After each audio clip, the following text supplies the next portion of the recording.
जी आखिरी टॉपिक है इस चैप्टर का, दैट इज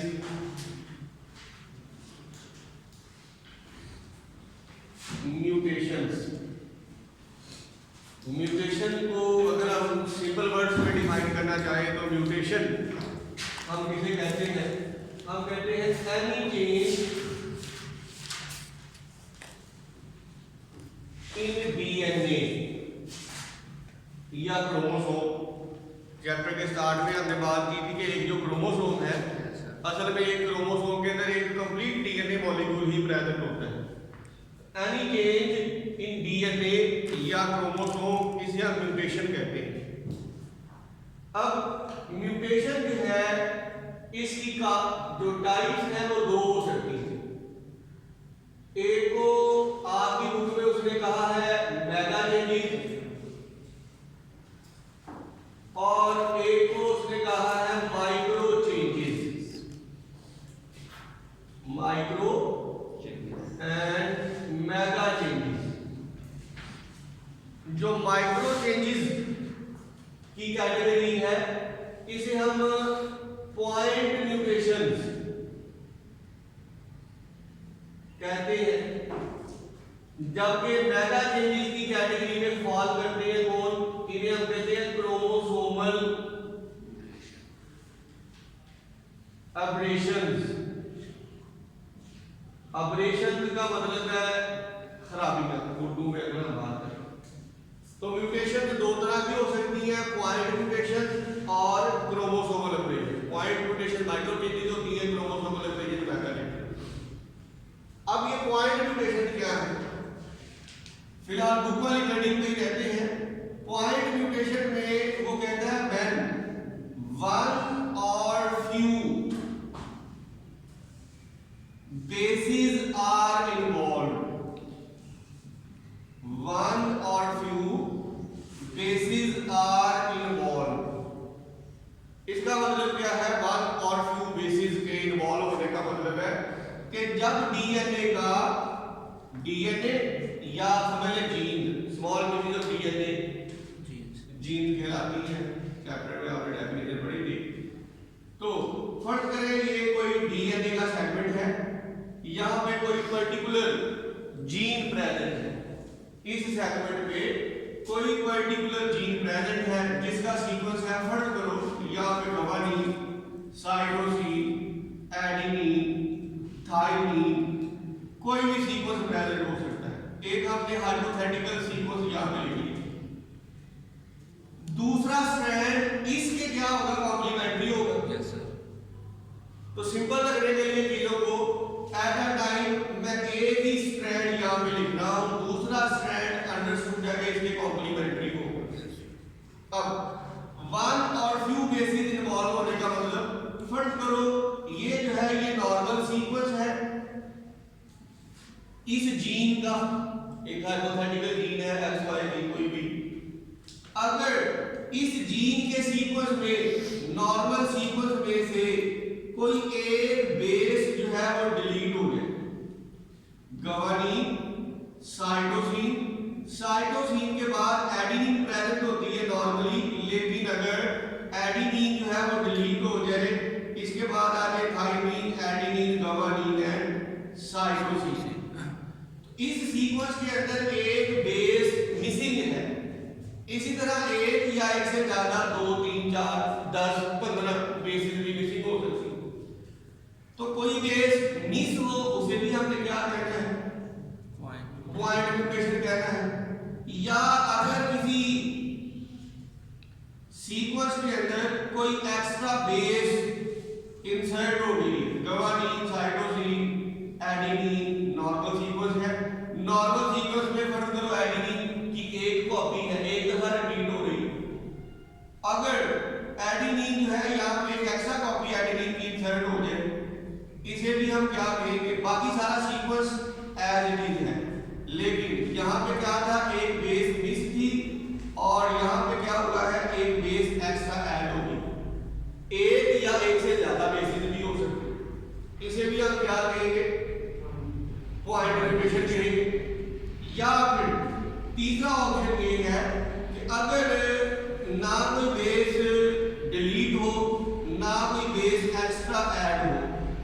सम टाइम कोई बेस जो है वो रिप्लेस हो सकती है कि नॉर्मल सीक्वेंस के अंदर यहाँ पे एडेनिन प्रेजेंट थी, लेकिन एडेनिन की बजाय क्या लगी, थायमिन लगी। बाकी सीक्वेंस एज इट इज है, बाकी सीक्वेंस जो है वो नॉर्मल है।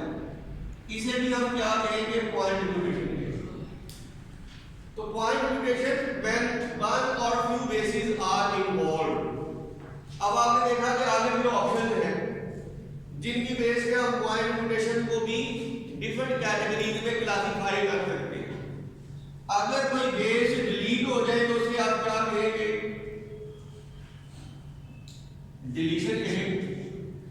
अगर कोई बेस एक्स्ट्रा ऐड हो गई है इसे आप क्या कहेंगे, इंसर्शन कहेंगे। अगर कोई बेस रिप्लेस हो गई है विद सम अदर बेस इसे आप क्या कहेंगे, बेस सब्स्टिट्यूशन कहेंगे। बेस जो है वो चेंज हो गई है, सब्स्टिट्यूट हो गई है with a wrong base with some other base. तो ये सारी पॉइंट म्यूटेशन की टाइप्स हैं। अब पॉइंट म्यूटेशन का रिजल्ट क्या निकलेगा, इसके कॉन्सिक्वेंसेस क्या हो सकते हैं। जेनेटिक कोड वाले टॉपिक में या ट्रांसलेशन वाले टॉपिक में आपने पढ़ा कि मैसेंजर आरएनए के ऊपर जो न्यूक्लियोटाइड का सीक्वेंस है that is very important. Messenger RNA के ऊपर जो न्यूक्लियोटाइड का सीक्वेंस है that is actually a code language, जिसको पढ़ के पॉलीपेप्टाइड सीक्वेंस बनता है। अब अगर डीएनए के अंदर न्यूक्लियोटाइड सीक्वेंस चेंज हो गया है, अल्टीमेटली इसका रिजल्ट क्या निकलेगा, पॉइंट म्यूटेशन का रिजल्ट क्या निकलेगा, जब इनको देखकर मैसेंजर आरएनए बनेगा, उस मैसेंजर आरएनए के ऊपर भी न्यूक्लियोटाइड का सीक्वेंस गलत ही कॉपी होगा। Yes sir. अगर डीएनए के अंदर चेंज हो गया है डीएनए न्यूक्लियोटाइड सीक्वेंस, तो डीएनए को देख के जब आरएनए बनना है कॉम्प्लीमेंट्री बेसिस इंसर्ट करके, तो रिजल्ट क्या निकलेगा, altered genetic code on messenger RNA as well. Messenger RNA के ऊपर भी ये कोड जो है वो चेंज्ड फॉर्म में ही कॉपी होके जाएगा। जब मैसेंजर आरएनए के ऊपर जेनेटिक कोड चेंज हो जाएगा, राइबोसोम्स ने तो इस जेनेटिक कोड को पढ़ के अमीनो एसिड्स इंसर्ट करने हैं। जब ये जेनेटिक कोड चेंज हो जाएगा तो आपके ख्याल में क्या होना है, प्रोटीन के अंदर पॉलीपेप्टाइड चेन के अंदर अमीनो एसिड्स भी, अमीनो एसिड्स का सीक्वेंस भी क्या हो जाएगा, चेंज हो जाएगा। Altered genetic code on messenger RNA that will result in amino acid sequence in resulting polypeptide. जो भी इससे पॉलीपेप्टाइड बनेगी उसके अंदर अमीनो एसिड का सीक्वेंस भी क्या हो सकता है, चेंज हो सकता है। समझ आ गई बात। तो इन म्यूटेशन को हम कहते हैं पॉइंट म्यूटेशन। लेकिन एक बात जो आपकी बुक में दोस्तों डिस्कस नहीं की, यहां साइड में अब इसको डिस्कस कर लेते हैं। एक म्यूटेशन, पॉइंट म्यूटेशन की एक टाइप है जिसे हम कहते हैं साइलेंट म्यूटेशन। साइलेंट म्यूटेशन, इसका ताल्लुक है जेनेटिक कोड की एक प्रॉपर्टी है जिसे हम कहते हैं degeneracy of genetic code. Yes sir. पिछले पेज पे अगर आए वहां पे टेबल एक बना हुआ है पूरा 61 कोडोन्स, हर कोडोन बताया हुआ है कौन कौन से अमीनो एसिड को स्पेसिफाई करते हैं। वहां पे अगर आप देखेंगे तो एक अमीनो एसिड है ल्यूसीन, दूसरे नंबर पे ही जिसका है ल्यूसीन के देखें कितने पॉसिबल कोडोन हैं, 6 पॉसिबल कोडोन हैं। तो समटाइम्स अगर ऐसा हो कि नॉर्मल सीक्वेंस जो है फर्स्ट करें डीएनए का, पहले ल्यूसीन के 2 जेनेटिक कोडोन जो है पहले वो लिख लेते हैं यहां पे, ये दोनों कोडोन स्पेसिफाई करते हैं ल्यूसीन। ठीक है, इसका मतलब जिस डीएनए सीक्वेंस से देखकर ये मैसेंजर आरएनए का कोडोन बना है उस डीएनए मॉलिक्यूल पे क्या सीक्वेंस था नॉर्मली, उसके ऊपर सीक्वेंस होना चाहिए था ये। एडेनिन, एडेनिन और थाइमिन। हमने सिर्फ डीएनए के उतने सेगमेंट का सीक्वेंस लिख लिया। अगर इस सीक्वेंस के अंदर चेंज आ जाए, और चेंज कौन सी है? Base substitution. जो थाइमिन है वो रिप्लेस हो जाएगी इससे साइटोसिन। फर्ज करो ये नॉर्मल सीक्वेंस है और ये म्यूटेटेड जिसके अंदर चेंज आ गई। नॉर्मल सीक्वेंस से जब मैसेंजर आरएनए बना तो कोड कॉपी हुआ कुछ यूं। जब इस म्यूटेटेड सीक्वेंस से कोड कॉपी हुआ तो जेनेटिक कोडोन आगे कौन सा आया? ये। लेकिन जब ट्रांसलेशन हुई इस कोडोन के लिए भी कौन सा अमीनो एसिड इंसर्ट हो रहा है? ल्यूसीन। और इस कोडोन के लिए भी कौन सा अमीनो एसिड इंसर्ट हो रहा है? ल्यूसीन। इसका मतलब चाहे बेस सब्स्टिट्यूशन चाहे पॉइंट म्यूटेशन आ गई है, लेकिन जो रिजल्टिंग पॉलीपेप्टाइड है उसके अंदर अमीनो एसिड सेम इंसर्ट हो रहा है। अमीनो एसिड सेम इंसर्ट हो रहा है क्योंकि ये दोनों कोडोन, नॉर्मल कोडोन भी और चेंज्ड कोडोन भी, ये दोनों सेम अमीनो एसिड को स्पेसिफाई कर रहे हैं। जब सेम अमीनो एसिड इंसर्ट होगा तो प्रोटीन की ओवरऑल हेल्थ के ऊपर कोई असर नहीं पड़ेगा। तो ये म्यूटेशन जो है ये कोई कह ले कि खतरनाक कॉन्सिक्वेंसेस प्रोड्यूस नहीं कर पाएगी। इस तरह की पॉइंट म्यूटेशन को हम साइलेंट म्यूटेशन कहते हैं। साइलेंट म्यूटेशन यानी कि ये इजीली बियर हो जाएगी, ये किसी तरह की कोई डिजीज डिसऑर्डर एबनॉर्मैलिटी कॉज नहीं कर पाएगी। क्योंकि पिछले टॉपिक में वन जीन वन पॉलीपेप्टाइड वाले टॉपिक में आखिर में हमने एक बात पढ़ी थी कि डीएनए का जीन्स का काम सिर्फ क्या है? They encode the structure of protein. बाकी सारी की सारी फिनोटाइप फिर किसने बिल्ड करनी है? इन प्रोटीन ने बिल्ड करनी है, चाहे वो स्ट्रक्चरल प्रोटीन के तौर पर एक्ट करे, पिगमेंट के तौर पर एक्ट करे या एंजाइमेटिक प्रोटीन के तौर पर एक्ट करे। डीएनए का काम है सिर्फ इंस्ट्रक्शंस देना for the formation of protein. Phenotype सारी की सारी प्रोटीन ने बिल्ड करनी है। तो अगर डीएनए में चेंज आने के बावजूद प्रोटीन की सेहत पे कोई असर नहीं पड़ रहा तो फिनोटाइप के ऊपर भी कोई असर नहीं पड़ेगा। इस तरह की म्यूटेशन को हम साइलेंट म्यूटेशन कहते हैं। तो पॉइंट म्यूटेशन इसका मतलब हर दफा पॉइंट म्यूटेशन जो है वो कोई डेडली कॉन्सिक्वेंसेस प्रोड्यूस नहीं करती। पॉइंट म्यूटेशन जो है सम टाइम साइलेंट म्यूटेशन भी हो सकती है। Even sometime point mutation जो है वो जीन का कोई ऐसा वर्जन क्रिएट करते हैं जो कि ज्यादा बेनिफिशियल हो। लेकिन यहाँ पे हमने इतनी डिटेल में इस चीज को नहीं लेकर गया। आपने अभी फिलहाल एक कॉन्सेप्ट बस रखना है कि पॉइंट म्यूटेशन में होता है। हाँ जी सर, ये जो म्यूटेशनल कोडोन बनेगा, हाँ जी, उसमें वो जो उसके कोरस्पॉन्डिंग जो कोडोन होगा ट्रांसफर ये आरएनए पर, हाँ जी, तो उसमें वो ये कोडोन की इंफॉर्मेशन बनेगी। उसमें हम कह रहे हैं कि ये डीएनए का सीक्वेंस था, इससे लेकर आरएनए के ऊपर ये कॉपी हुआ और मैसेंजर आरएनए के ऊपर, और उससे लेकर प्रोटीन के अंदर ये अमीनो एसिड इंसर्ट हुआ। तो अब बताइए क्या कह रहे हैं? उनके ट्रांसलेशन आरएनए जो होगा, ट्रांसलेशन जो प्रोटीन वो न्यूक्लियोटाइड्स को लेके आएगा, जो अमीनो एसिड को लेकर आएगा ट्रांसफर आरएनए। ट्रांसफर, हाँ जी, ट्रांसफर आरएनए जो लेके आएगा उसके ऊपर जो सीक्वेंस होगी वो उसके एंटीकोडोन। ट्रांसलेशन के टॉपिक में हमने पढ़ा था कि during translation transfer RNA molecule अपने एंटीकोडोन की मदद से आगे मैसेंजर आरएनए के साथ बाइंड करेंगे। ठीक है, इसमें म्यूटेशन आ गई, वो एडेनिन की जगह गुआनिन आ गई, जो हाँ। एंटीकोडोन होगा उस पर तो इसका एंटीकोडोन जो है उसके ऊपर फर्ज करो नॉर्मल जो कोडोन था उसके एंटीकोडोन, ये जो ट्रांसफर आरएनए मॉलिक्यूल का हम एक मॉडल बना लें, इसके ऊपर अमीनो एसिड है कोई भी, इसके एंटीकोडोन पे क्या होना चाहिए था? एडेनिन, एडेनिन और यूरासिल। ठीक है, लेकिन म्यूटेशन आ गई, कोडोन चेंज हो गया। फिर हमने बात की थी there are 45 types of different transfer RNAs जो के 20 अमीनो एसिड्स को कैरी करते हैं। इसका मतलब more than one transfer RNA can carry same amino acid. अब यहां पे दो ऑप्शन हो सकते हैं। दूसरा ऑप्शन ये हो सकता है सम केसेस में, कुछ केसेस में हो सकता है कि एक इस आरएनए मॉलिक्यूल की भी अल्टर्ड कॉपी हो,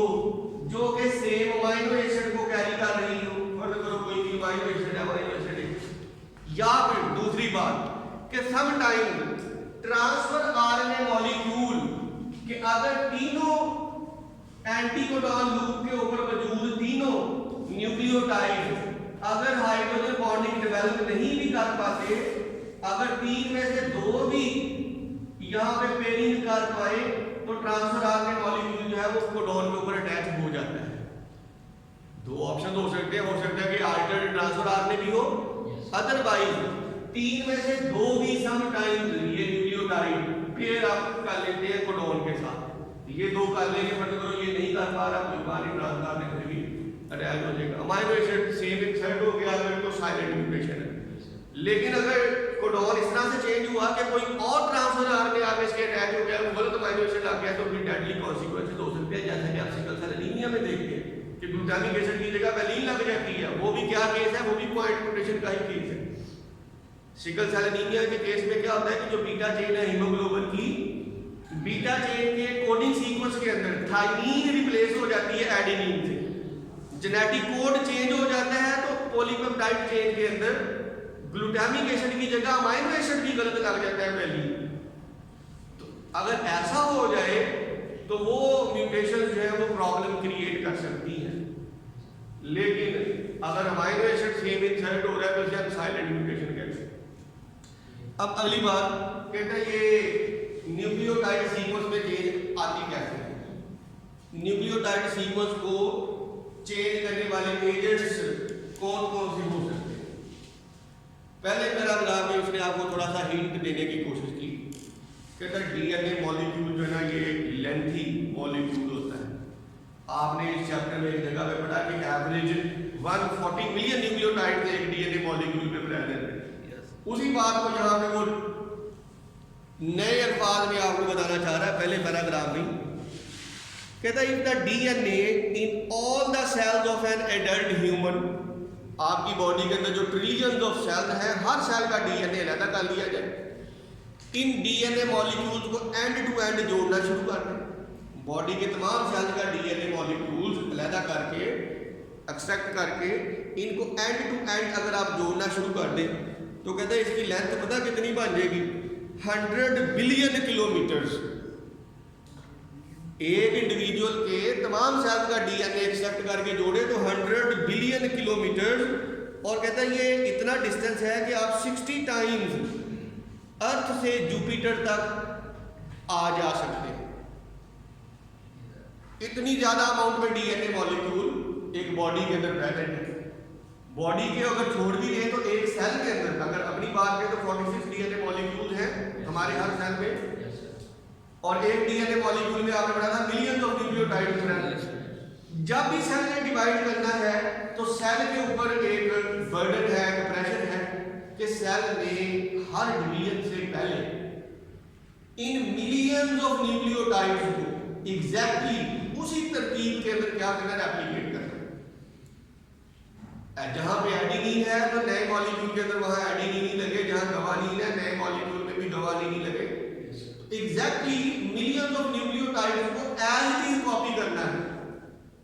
तो ये कह लेंगे कहने थ्योरेटिकली तो सुनने में आसान है, लेकिन प्रैक्टिकली जब सेल के अंदर डीएनए रेप्लिकेशन हो रही होती है तो रेप्लिकेशन प्रोसेस के दौरान रेप्लिकेशन एरर्स जो है वो आ सकते हैं। मसलन एक एरर जिसे हम कहते हैं मिसमैच,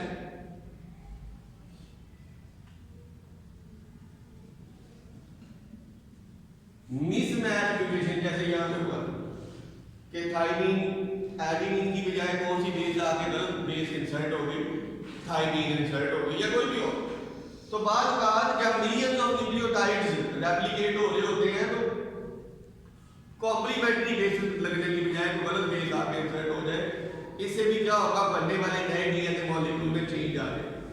तो बाद रेप्लिकेशन एरर्स की वजह से म्यूटेशन आ जाती है। सेल के अंदर हालांकि बंदोबस्त पूरा होता है कि जब तक डीएनए रेप्लिकेशन के दौरान आने वाले एरर्स को करेक्ट नहीं कर दिया जाता, सेल डिवाइड नहीं करता, लेकिन फिर भी अगर कोई एरर रिपेयर हुए बगैर ही सेल डिवाइड कर जाए तो बनने वाले सेल के अंदर क्या जाएगा, म्यूटेटेड कॉपी ऑफ डीएनए जाएगी। तो चांसेस है। इसके अलावा कहता बाद फिजिकल और केमिकल एजेंट्स भी डीएनए के अंदर म्यूटेशन काज कर सकते हैं। इन्हें हम कहते हैं म्यूटेजेंस। म्यूटेजेंस के अंदर जो म्यूटेशन जनरेट कर सके, कहते हैं इसमें आ जाती है रेडिएशन, इसमें डिफरेंट केमिकल्स आ जाते हैं जो कि म्यूटेशन काज कर सकते हैं। पैथोजन तो कह रहे नहीं, पैथोजन नहीं। हाँ, ये हो सकता है क्योंकि पैथोजन जो है वो कोई ऐसा टॉक्सिन, कोई ऐसी टॉक्सिक प्रोटीन रिलीज कर रहा है जो जाके डीएनए रिपेयर के साथ इंटरप्ट कर रही है। वो केमिकल जो डीएनए के रेप्लिकेशन के दौरान एरर आया था, उस एरर को जिस मैकेनिज्म ने उस एरर को रिपेयर करना था, कोई टॉक्सिक प्रोटीन ऐसी है जो उस रिपेयर मैकेनिज्म को डिस्ट्रॉय कर दे, तो लिंक बन सकता है उसका। तो डिफरेंट काजेज हो सकती है इन म्यूटेशन की। अब कहता अगली बात, दो ऑप्शन है। अगर ये पॉइंट म्यूटेशन, इसका आंसर आपसे कर दूंगा। कहते कि अगर ये पॉइंट म्यूटेशन आ जाए सोमैटिक सेल में तो इसके क्या कॉन्सिक्वेंसेस हो सकते हैं, और अगर ये जर्म लाइन सेल में आ जाए, जर्म सेल में ये म्यूटेशन आ जाए तो इसके क्या कॉन्सिक्वेंसेस हो सकते हैं। Germ cell, germ line cell जिनसे गैमेटोजेनेसिस होती है, गैमेट्स बनते हैं, इसको होता है। सर गैमेटोजेनेसिस में अगर वो तो जर्म लाइन सेल में ज्यादा इफेक्टिव है। इनमें से कौन सी म्यूटेशन ज्यादा खतरनाक हो सकती है आपके ख्याल में? जर्म लाइन क्यों? सर वो आगे असली क्योंकि आगे अगली नस्ल में ये ट्रांसफर होगी। हाँ जी, अगर गैमीट्स के अंदर म्यूटेशन आ जाती है तो ये नेक्स्ट जनरेशन में पास ऑन होगी, और उसके बाद जो डिफेक्टिव जीन्स वाले इंडिविजुअल्स बनेंगे वो उसको आगे थर्ड जनरेशन में पास ऑन करेंगे। तो ये इस तरह से जनरेशन में पास ऑन होती रहेगी, जिससे डिफरेंट हेरिडिटी डिजीजेस आप पढ़ते हैं वो हो सकती हैं। और अगर सोमैटिक सेल्स में आ जाए वो जो इंडिविजुअल को जो बीमारी वो उसी को रहेगी जी, अगर सोमैटिक सेल्स में कोई म्यूटेशन आ जाती है तो उससे वही इंडिविजुअल इफेक्ट होगा जिसके अंदर वो म्यूटेशन आई है। फॉर एग्जांपल आप कहते हैं जो कैंसर एक कंडीशन है, उसके अंदर म्यूटेशन प्रेजेंट होती है सेल के अंदर, जिससे सेल साइकिल डिस्टर्ब हो जाता है, सेल एबनॉर्मली डिवाइड करने लगते हैं। तो सोमैटिक सेल्स में आने वाली म्यूटेशन से जो भी कंडीशन प्रोड्यूस होगी, फॉर एग्जांपल कैंसर, वो उसी इंडिविजुअल तक महदूद रहेगी। लेकिन अगर जर्म लाइन सेल में म्यूटेशन आती है, वो हो सकता है उस इंडिविजुअल को तो इफेक्ट ना करे, लेकिन उसकी नेक्स्ट जनरेशन को वो इफेक्ट करेगी। लेकिन अगली बात छोटी सी कि म्यूटेशन हर दफा हार्मफुल भी नहीं होती, म्यूटेशन बेनिफिशियल भी हो सकती है कि प्रोटीन को, म्यूटेशन ने प्रोटीन को इस तरह से मॉडिफाई कर दिया कि उसका फंक्शन पहले से भी इम्प्रूव हो गया। इसी तरह आप जो ABO ब्लड ग्रुप सिस्टम पढ़ते हैं कि दो तरह के एंटीजन हैं, एंटीजन A, एंटीजन B, तो ये सारी वेरिएशंस किसने प्रोड्यूस की है? म्यूटेशंस ने प्रोड्यूस की। तो म्यूटेशन से वेरिएशंस आती हैं, और वेरिएशंस एवोल्यूशन के प्रोसेस में बड़ा इंपॉर्टेंट रोल प्ले करती है। जब वेरिएशंस प्रेजेंट होगी पॉपुलेशन के अंदर तो नेचुरल सिलेक्शन जो है उनमें से बेस्ट वेरिएंट को सिलेक्ट करती है। इसका मतलब म्यूटेशन जो है ये रॉ मटेरियल प्रोवाइड करती है किसको? नेचुरल सिलेक्शन, या रॉ मटेरियल प्रोवाइड करती है फॉर एवोल्यूशन। इसके बाद आ जाए जल्दी जल्दी क्रोमोसोमल एब्रेजन। क्रोमोसोमल एब्रेजन को भी उसने थोड़ा सा ब्रीफ सा इंट्रोडक्शन कराया है। क्रोमोसोमल एब्रेजन जो है ये मेगा चेंजेस होती हैं। मेगा चेंजेस का मतलब क्या है, साथ साथ आप इनकी टाइप पढ़ लेंगे और समझ आ जाएगा। कहता फर्स्ट करो ये एक नॉर्मल क्रोमोसोम है, ये एक नॉर्मल क्रोमोसोम है।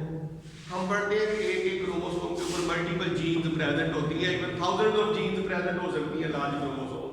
फर्ज करो ये एक क्रोमोसोम है और इस क्रोमोसोम पे इस पोजीशन पे कोई जीन प्रेजेंट है A, यहाँ पे कोई जीन प्रेजेंट है B, यहाँ पे कोई जीन प्रेजेंट है C, बस इतनी जीन का।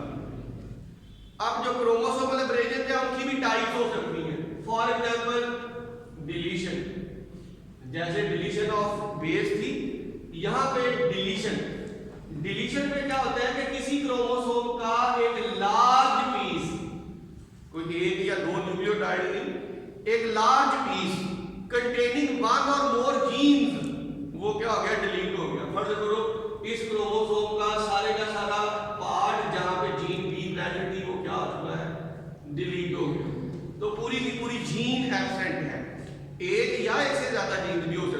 लार्ज चंक क्रोमोसोम का एब्सेंट है, जिसके ऊपर 2, 3, 10 मल्टीपल जीन प्रेजेंट हो सकते हैं। इस एग्जांपल में इस क्रोमोसोम का ये वाला पोर्शन जिसके ऊपर जीन भी प्रेजेंट है वो एब्सेंट है, इसे डिलीशन कहेंगे। इसी तरह क्रोमोसोमल एब्रेशन की एक टाइप है, इसे हम कहते हैं डुप्लीकेशन। डुप्लीकेशन में क्या होता है कि अगर क्रोमोसोम का कोई piece more than once present है, फर्ज करें इतना पोर्शन जितने हिस्से में जीन भी प्रेजेंट है, इसकी एक की बजाय कितनी कॉपियां आ गई, 2 कॉपियां आ गई। तो एक या 2 बेसिस नहीं बल्कि थाउजेंड्स ऑफ बेसिस या तो एब्सेंट है या तो डुप्लीकेटेड है। इसी तरह एक आपकी बुक में उसने बताई ट्रांसपोजिशन। लफ्जी मतलब बनता है कि पोजीशन चेंज हो जाना किसकी, जीन की। कहता है कि अगर क्रोमोसोम का कोई पीस अपनी ओरिजिनल पोजीशन से कटा और उसी क्रोमोसोम की किसी और पोजीशन पे जाकर अटैच हो गया, इससे क्या हुआ, जीन की पोजीशन, क्रोमोसोम के ऊपर जो जीन का ऑर्डर था, जो तरतीब थी, वो चेंज हो गई। इसे हम क्या कहते हैं, ट्रांसपोजिशन कहते हैं। और कहता बात ऐसे होता है, इसे हम कहते हैं ट्रांसलोकेशन के। फट करो ये 2, एक तो ये क्रोमोसोम है, फट करो ये इसका किसी इंडिविजुअल का कोई और क्रोमोसोम, इसके ऊपर जीन प्रेजेंट है ये KLM, ये इसका नॉन होमोलोगस क्रोमोसोम, उसी क्रोमोसोम की कॉपी नहीं है, ये कोई डिफरेंट क्रोमोसोम है, डिफरेंट जीन पर। अगर किसी क्रोमोसोम का कोई पीस ओरिजिनल क्रोमोसोम से उतरे और किसी नॉन होमोलोगस क्रोमोसोम के ऊपर जाकर अटैच हो जाए, फर्ज करें जीन के जो है वो अपने ओरिजिनल क्रोमोसोम से उतरी है, यहां पर आकर अटैच हो गई, इसे हम क्या कहेंगे, ट्रांसलोकेशन कहेंगे। तो ये सारी मेगा चेंजेस हैं जिनके अंदर पूरी की पूरी जीन, एक या इवन एक से ज्यादा जीन भी इन्वॉल्व हो सकती है, पूरी की पूरी जीन इन्वॉल्व हो तो इन्हें हम क्रोमोसोमल एब्रेशन कहते हैं। जैसे पॉइंट म्यूटेशन में अभी एक एग्जांपल हमने दी थी कि सिकल सेल एनीमिया जो है it results from point mutation. इसी तरह आपकी बुक में 1-2 एग्जांपल और भी हैं। कहते हैं कि एक कंडीशन है जिसे फिनाइल कीटोन्यूरिया कहते हैं। इस कंडीशन में जो लास्ट पैराग्राफ है इस टॉपिक का, डायग्राम से नीचे फिनाइल कीटोन्यूरिया, इसमें एक अमाइनो एसिड है फिनाइलएलानीन, उसकी कह लेंगे ब्रेकडाउन नहीं हो रही होती, तो फिनाइलएलानीन जो है ये यूरिन के जरिए, क्योंकि इसका लेवल बढ़ जाता है बॉडी में, तो ये यूरिन में एक्सक्रीट होने लगती है फिनाइल कीटोन यूरिया, यानी कि यूरिन से। तो ये भी एक पॉइंट म्यूटेशन से होती है डिजीज। इसी तरह जो क्रोमोसोमल एब्रेशंस हैं इनकी एक टाइप है, क्रोमोसोमल एब्रेशन की एक और टाइप। अभी तक हमने ये जितनी भी क्रोमोसोमल एब्रेशन डिस्कस की, ये सारी की सारी इन्हें हम कहते हैं they are structural changes. They are, इनमें क्रोमोसोम का स्ट्रक्चर चेंज हो रहा है। क्रोमोसोमल एब्रेशन की दूसरी टाइप, इन्हें हम कहते हैं न्यूमेरिकल चेंजेस। न्यूमेरिकल के अगर क्रोमोसोम का नंबर कम ज्यादा हो जाए, जो न्यूमेरिकल चेंजेस हैं ये भी 2 तरह की होती है। एक को हम कहते हैं एन्यूप्लाइडी,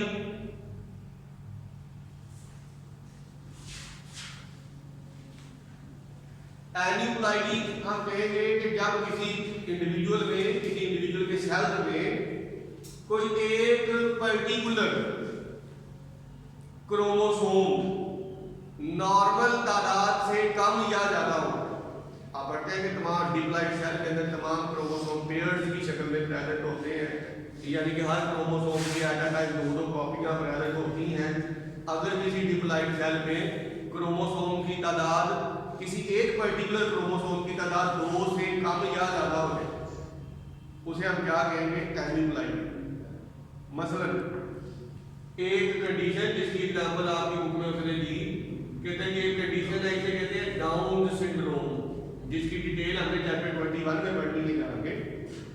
डाउन सिंड्रोम में क्या होता है, in case of human being 23 chromosomes total present है, 2-2 कॉपियां का ले तो 23 पेयर्स प्रेजेंट है। नॉर्मली हमारे हर सेल में जो क्रोमोसोम नंबर 21 है उसकी कितनी कॉपियां प्रेजेंट होती है? 2 कॉपीज। डिप्लॉइड सेल में 2 है, इसलिए लिखते हैं ना क्रोमोसोम की 2 कॉपियां, 2 sets of chromosome. Down syndrome में क्या होता है? क्रोमोसोम नंबर 21 की 2 की बजाय कितनी कॉपियां होती हैं? 3 कॉपियां प्रेजेंट होती हैं, जिसे हम कहते हैं trisomy of chromosome number 21। Trisomy 21 लिखे गए। तो एन्यूप्लाइडी में क्या हुआ? कोई एक पर्टिकुलर क्रोमोसोम कम या ज्यादा हो गया। इस एग्जांपल में 21वें क्रोमोसोम की एक कॉपी क्या हो गई है? एक्स्ट्रा हो गई है। तो टोटल 46 की बजाय क्रोमोसोम कितने हो गए? 47 7 हो गए। 21वें क्रोमोसोम की एक कॉपी एक्स्ट्रा है। नॉर्मली 2 होनी चाहिए थी, लेकिन इंडिविजुअल में कितनी होती है? 3। न्यूमेरिकल चेंजेस की जो दूसरी टाइप है उसे हम कहते हैं पॉलीप्लाइडी। पॉलीप्लाइडी में क्या होता है कि कोई एक आध क्रोमोसोम नहीं बल्कि क्रोमोसोम्स का पूरा सेट एक्स्ट्रा आ जाता है। नॉर्मली क्या होता है? 23 क्रोमोसोम्स के 2 सेट्स होते हैं, ठीक है। अगर 23 के 23 क्रोमोसोम्स का एक सेट एक्स्ट्रा आ जाए तो ये किसकी एग्जांपल होगी? पॉलीप्लाइडी। नॉर्मल कंडीशन में क्या होता है? नॉर्मली क्रोमोसोम्स के 2 सेट होते हैं, उन्हें हम लिखते हैं 2 एंड। पॉलीप्लाइडी में क्या हुआ? ये एक सेट, ये 2 सेट, ये 3 सेट। 2 की बजाय कितने सेट आ गए? 3 सेट आ गए। यहाँ पे 3 एंड। ट्राइप्लाइडी या ट्रिप्लाइडी, ट्रिप्लाइड 3 एंड। 4 एंड हो गए तो टेट्राप्लाइड, इसी तरह तो। लेकिन बाहर आ गया पे उसने एन्यूप्लाइडी और पॉलीप्लाइडी का एक जगह पे जिक्र तो किया है, लेकिन इसको बहुत ज्यादा डिटेल में नहीं लेके गया। आगे चले तो इसकी और भी टाइप्स बढ़ती हैं। एन्यूप्लाइडी की आगे टाइप्स होती है मोनोसोमी, ट्राइसोमी। तो क्योंकि हमारे सिलेबस में डिटेल इनकी शामिल नहीं है, इनको भी हम ज्यादा डिटेल में नहीं लेके। ये भी अच्छा चीज है, ये भी आप ट्राइसोमी और ये उसको एक्सप्लेन नहीं किया आपने यहाँ पे सिर्फ एक जगह पे जिक्र आया है एन्यूप्लाइडी और पॉलीप्लाइडी। रिवाइज कर लेते हैं जल्दी। हमने कहा कि any change in DNA is called as mutation. Mutation 2 तरह की हो सकती है। माइक्रो लेवल पे इन्हें पॉइंट म्यूटेशन कहते हैं। इनमें one or few bases are involve, जिनके आगे फर्दर कैटेगरीज हो सकती है। कोई बेस मिस हो सकती है, कोई बेस एक्स्ट्रा हो सकती है, या कोई बेस मिसमैच हो सकती है, सब्स्टिट्यूट हो सकती है। पॉइंट म्यूटेशन का रिजल्ट क्या निकलता है? जेनेटिक कोड चेंज हो जाता है। जेनेटिक कोड चेंज होने से प्रोटीन के अंदर अमाइनो एसिड का सीक्वेंस चेंज हो सकता है, जिससे सिकल सेल एनीमिया, फिनाइलकेटोनुरिया और डिफरेंट डिजीजेस पैदा हो सकती हैं। लेकिन जरूरी नहीं कि हर डिजीज पैदा हो। हमने कहा बाद पॉइंट म्यूटेशन साइलेंट म्यूटेशन होती है। जेनेटिक कोड चेंज हो जाने के बावजूद भी अमाइनो एसिड सेम इंसर्ट होता है, क्योंकि समटाइम्स एक से ज्यादा कोड सेम अमाइनो एसिड को स्पेसिफाई। फिर हमने कहा कि दूसरी टाइप मेगा चेंजेस है, जिन्हें क्रोमोसोमल एब्रेशन कहते हैं, जो फर्दर 2 तरह की हो सकती है। स्ट्रक्चरल चेंजेस, जिसमें क्रोमोसोम के ऊपर जीन की तरतीब चेंज हो जाती है, कोई जीन एब्सेंट होती है, पूरी की पूरी gene containing hundreds and thousand of nucleotides या बेसिस। कोई जीन डुप्लीकेट हो सकती है, या फिर कोई ट्रांसलोकेशन में एक नॉन होमोलोगस क्रोमोसोम का कोई पार्ट इस क्रोमोसोम पे शिफ्ट हो गया। दूसरी टाइप क्रोमोसोमल एब्रेशन की न्यूमेरिकल चेंजेस है। न्यूमेरिकल चेंजेस में क्रोमोसोम्स की तादाद कम ज्यादा होती है। डाउन सिंड्रोम में क्रोमोसोम नंबर 21 की एक कॉपी एक्स्ट्रा होती है। इसी तरह क्लाइनफेल्टर सिंड्रोम, क्लाइनफेल्टर सिंड्रोम में क्या होता है कि नॉर्मली मेल्स के 23rd पेयर में 2 क्रोमोसोम होते हैं, एक एक्स और एक वाई। लेकिन क्लाइनफेल्टर सिंड्रोम में क्या होता है? 23rd पेयर में एक एक्स और एक वाई की बजाय एक एक्स्ट्रा एक्स क्रोमोसोम प्रेजेंट होता है। इवन 2 एक्स्ट्रा एक्स क्रोमोसोम भी प्रेजेंट हो सकते हैं। तो ये भी इसमें आ गया, न्यूमेरिकल चेंजेस में आ गया। ऐसी न्यूमेरिकल चेंजेस जिसमें कोई सिर्फ एक पेयर क्रोमोसोम का इन्वॉल्व हो। यहाँ पे सिर्फ 21वां पेयर इन्वॉल्व है, यहाँ पे सिर्फ सेक्स क्रोमोसोम्स का पेयर इन्वॉल्व है। एन्यूप्लाइडी कहते हैं जब एक पेयर नहीं बल्कि पूरे का पूरा एक सेट एक्स्ट्रा आ जाए, या 2 सेट एक्स्ट्रा आ जाए, या 3 या जितने भी, उसे हम क्या कहते हैं? पॉलीप्लाइडी कहते हैं। एन्यूप्लाइडी और पॉलीप्लाइडी में फर्क। जी यहाँ तक है कोई बात ऐसी जो पूछना चाहिए। इनफेंसी। हाँ जी, बुक में एक लाइन कहते हैं जी आपने लिखी है डेवलप इन इन्फेंसी। इन्फेंसी का मतलब, इन्फेंट किसे कहते हैं? ब्लू। इन्फेंट जो शीरखार बच्चे होते हैं, न्यू बॉर्न बेबी। इन्फेंसी का मतलब है कि अर्ली एज में ही ये कंडीशन डेवलप हो जाती है, अर्ली चाइल्डहुड में ही न्यू बॉर्न बेबी के अंदर ये कंडीशन डेवलप होती है।